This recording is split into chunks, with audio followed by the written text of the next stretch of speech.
بسم اللہ الرحمن الرحیم۔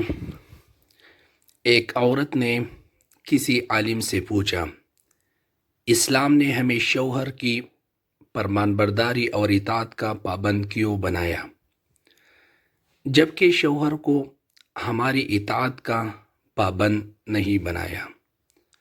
عالم نے پوچھا، اس شوہر سے تیرے کتنے بیٹے ہیں؟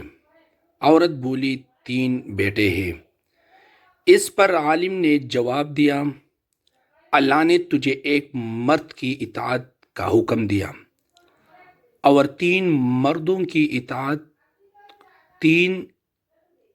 کی تیری اطاعت کا حکم دیا۔ تیرے ساتھ اچھا معاملہ کیے بغیر وہ ہرگز جنت میں داخل نہیں ہو سکیں گے۔ اب تو ہی بتا، زیادہ پابند کون ہے؟